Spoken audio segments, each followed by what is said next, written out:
దీంతో పాటు ఇంకొందరు మాట్లాడుతున్నారు. ఏమని మాట్లాడుతురా? బీఆర్ఎస్ పార్టీ ఎమ్మెల్యేలు అందరూ పోతారు, పార్టీ మూసుకపోతుంది. అరే, చెప్పేటోనికి సిగ్గున్నదా? వినేటోనికి చెప్పడానికి సిగ్గున్నదా? లేకుంటే అసలు మీకు సిగ్గు శరము లజ్జా మానం ఉన్నదా అని నేను అడుగుతున్నా. ఇలా బీఆర్ఎస్ పార్టీ పోయిన 4 దొంగలు పోతే పోయిర్రు. మేము 34 మంది ఎమ్మెల్యేలు ఉన్నాం, 28 మంది ఎమ్మెల్సీలు ఉన్నాం, 4 పార్లమెంట్ సభ్యులు, రాజ్యసభ పార్లమెంట్ సభ్యులు ఉన్నాం, వేలాది మంది జెడ్పీటీసీలు, ఎంపీపీలు, మున్సిపల్ చైర్మన్లు, కౌన్సిలర్లు, సర్పంచులు ఉన్నాం, లక్షలాది మంది కార్యకర్తలు ఉన్నారు, వేలాది మంది వార్డు మెంబర్లు, ఉప సర్పంచులు, సింగిల్ విండో చైర్మన్లు, సింగిల్ విండో డైరెక్టర్లు, మార్కెట్ చైర్మన్లు, మాజీ మార్కెట్ చైర్మన్లు, వేలాది మంది, లక్షలాది మంది బీఆర్ఎస్ పార్టీ కార్యకర్తలు ఉన్నారు. ఎవరో ఒకరిద్దరు ఎమ్మెల్యేలు పోతే పార్టీ ఆగిపోదు. మేము మీకు చెప్తున్నాం, ఈ 5 సంవత్సరాలు ఖచ్చితంగా ప్రజల పక్షాన పోరాడతాం, మా గలం ఎత్తుతాం. ఈ ఎమ్మెల్యేలు ఉండొచ్చు, ఎమ్మెల్యేలు పోతే పోవచ్చు, మాకేం ఫరక పడేది ఏం లేదు. మాకు బీఆర్ఎస్ పార్టీ కార్యకర్తలు ఉన్నారు.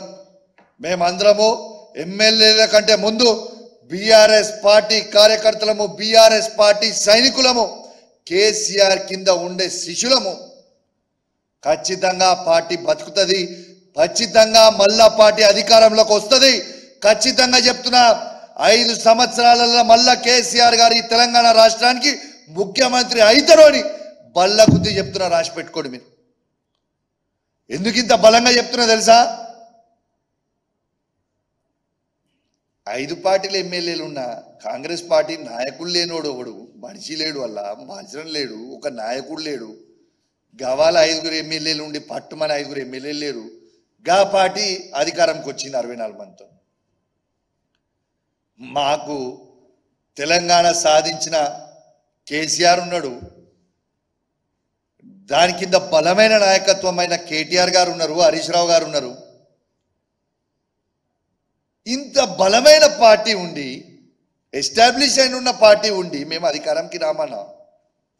ఇంత అభివృద్ధి చేసినాం, ఎంత అభివృద్ధి చేసినాం బాస్. ఇలా మొత్తం తెలంగాణ రాష్ట్రంలో కేసీఆర్ గారు అభివృద్ధి చేయలేదని చెప్పే దమ్ము ధైర్యం ఏమనుకని ఉందా? ఈ 10 సంవత్సరాల ఛాలెంజ్, ఇది కూడా ఛాలెంజ్ ఇస్తున్నా. ఈ 10 సంవత్సరాలలో ఇది కూడా ఛాలెంజ్గా చెప్తున్నా. కేసీఆర్ గారి కంటే ఎక్కువ అభివృద్ధి చేసిన రాష్ట్రాన్ని ఈ భారతదేశంలో ఏ కాంగ్రెస్ పార్టీ పరిపాలిస్తున్న రాష్ట్రం కానివ్వండి, లేకుంటే బీజేపీ పరిపాలిస్తున్న రాష్ట్రం కానివ్వండి, కేసీఆర్ గారి కంటే ఎక్కువ అభివృద్ధి చేసిందని చూపించే ధైర్యం ఎవరికైనా ఉన్నదా అని నేను అడుగుతా ఉన్నా. ఇంకోటి కూడా చెప్తున్నా బ్రదర్, అది మా ఎమ్మెల్యేలే అనుకోర్రి, పోయినోళ్ళే అనుకోర్రి. ఎవరైతే ఇవాళ కేసీఆర్ గారిని మోసం చేస్తున్న ఎమ్మెల్యేలు కావచ్చు, ఎవరైనా కావచ్చు, బిడ్డ ఎవరిని ఇచ్చిపెట్టాం రేపు అధికారానికి వచ్చినాక గుర్తుపెట్టుకోర్రి. మీ లొసుకులు మాకు కూడా తెలుసు. మళ్ళీ మీరు కేసీఆర్ గారి దగ్గరకు వచ్చో, కేటీఆర్ గారి దగ్గరకు వచ్చో, హరీష్ రావు గారి దగ్గరకు వచ్చో, కాలు పట్టుకున్నా, ఏళ్ళు పట్టుకున్నా, లబో దిబో ఏడ్చిన పార్టీలకు రానియం గుర్తుపెట్టుకోర్రి. ఇంతకు ముందున్న కేసీఆర్ గారు ఇప్పుడు ఉండరు. ఎటు పరిస్థితిలో ఎవరిని కూడా వదిలిపెట్టాం. మీ లొసుకులని మాకు కూడా తెలుసు. ఇప్పుడు మీరు అధికార పార్టీలో పోగానే మీ లొసుకులని మూసుకుంటే అని మీరు అనుకోకుర్రి. మళ్ళా 5 ఏళ్ల కేసీఆర్ ముఖ్యమంత్రి అవుతాడు, అప్పుడు ఉంటుందిరా స్వామి రంగా, మీకు ఉంటుంది తెలుసా? అప్పుడు మీకు సమ్మ ఉంటుంది. అప్పుడు మీరు చూడురు ఏముంటుందో. కానీ బిడ్డ 5 ఏళ్ల వరకు ఎంజాయ్ చేస్తారు కావచ్చు, 5 ఏళ్ల తర్వాత మీకు ఉంటుంది చూడు స్వామి రంగా. తర్వాత చూడు ఎట్లుంటుందో మీ కథ. మీకు ఒక్కటే ఎగ్జాంపుల్ చెప్తా బాయ్. నేను పార్టీ కంటే పెద్ద ఎవరం కాదు, మీరు ఒక్కటి గుర్తుపెట్టుకోరు. నేను ఉన్న అందరు ఎమ్మెల్యేలకు కూడా చెప్తున్నా, మా బీఆర్ఎస్ పార్టీ ఎమ్మెల్యేలకి, మనం ఎవ్వరం కూడా పార్టీ కంటే పెద్ద కాదు. పార్టీ లేనిది మనం ఎవ్వరం లేం. మనకు మనం ఎక్కువ ఊహించుకుంటే బొక్క బోర్ల పడతాం, గుర్తుపెట్టుకోరి. కాబట్టి తస్మాత్ జాగ్రత్తగా ఉండుర్రి. పార్టీ కంటే పెద్ద ఎవ్వరం కాదు. ఇవాళ మన అందరం కూడా కేసీఆర్ గారి పుణ్యాన, కేసీఆర్ గారి బొమ్మ మీద, కేసీఆర్ గారు చేసిన అభివృద్ధి మీదనే మన అందరం కూడా గెలిచినాం. ఎవ్వరు కూడా మర్చిపోకండి అది. కాబట్టి ఈ కష్టకాలంలో ఎమ్మెల్యేలుగా మన అందరం కూడా కేసీఆర్ గారికి అండగా నిల్చుందాం. మన బీఆర్ఎస్ పార్టీ కార్యకర్తలకు అండగా నిల్చుందాం. మన బీఆర్ఎస్ పార్టీని కాపాడుకుందాం. మన తెలంగాణ రాష్ట్రాన్ని కాపాడదాం. దయచేసి మళ్ళా కేసీఆర్ గారిని గద్దె మీద కుసబెడదాం. దయచేసి ఎవరికన్నా ఇంకా ఈ దాంట్లో ఉన్నారు కూడా ఈ ఆలోచన ఉంటే మానుకోండి దయచేసి నేను హెచ్చరిస్తా ఉన్నాను అని తెలియజేస్తూ, ఖచ్చితంగా అందరూ అర్థం చేసుకుంటారని, మా ఎమ్మెల్యేలు కూడా నన్ను నేను ఇట్లా మాట్లాడడానికి తప్పు పట్టకుండా నేను ఉన్న వాస్తవాలు కూడా నేను చెప్తున్నా. కాబట్టి దయచేసి అందరూ కూడా అర్థం చేసుకుంటారని విజ్ఞప్తి చేస్తూ, కొందరు ఈ కళ్యాణ లక్ష్మి విషయంలో వచ్చేవరకు ఇంకొక మాట కూడా చెప్తున్నారు. కాబట్టి నేను అది కూడా క్లారిటీ ఇస్తున్నా, ప్లీజ్ మీ ద్వారా తెలవాలి. కౌశిక్ రెడ్డి గారు అధికార పార్టీలో ఉన్నప్పుడు, ఎమ్మెల్సీగా ఉన్నప్పుడు ఆనాడు ఉన్న ఎమ్మెల్యే ఈటల రాజేందర్ గారిని పిలువలే కదా అనేది ఒక ప్రశ్న తెస్తా ఉన్నారు. నేను యావత్ తెలంగాణ ప్రజలకి తెలియజేస్తా ఉన్నాను, నేను ఎమ్మెల్సీ ఉన్ననాడు కూడా ప్రతి ప్రోగ్రాంకి ఆనాడు ఉన్న ఎమ్మెల్యే ఈటల రాజేందర్ గారికి అధికారులు అఫీషియల్గా పిలిచిండ్రు.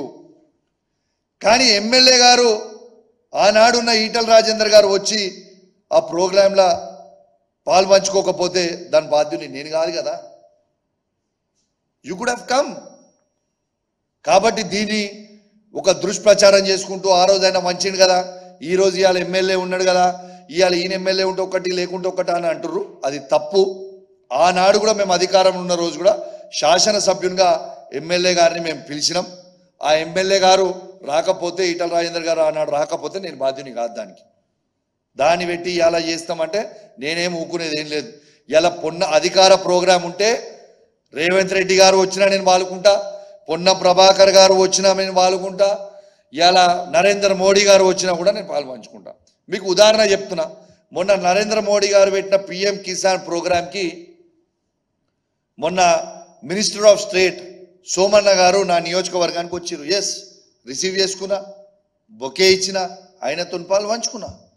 ఇలా ఆ రోజు పాల్పంచుకొని నేను ఏం చెప్పిన ఆ రోజు, ఇలా దేశవ్యాప్తంగా మీరు నరేంద్ర మోడీ గారు పిఎం కిసాన్ కింద 20,000 కోట్లు ఇస్తున్నారని మీరు చెప్తే నేను ఆ రోజు నా మైక్ పట్టుకొని చెప్పిన, తెలంగాణ రాష్ట్రంలో ఒకటే తెలంగాణ రాష్ట్రంలో కేసీఆర్ గారు 75,000 కోట్లు ఇచ్చిండు అని ఆ రోజు నేను మైక్ పట్టుకొని బాజాబ్తు చెప్పిన.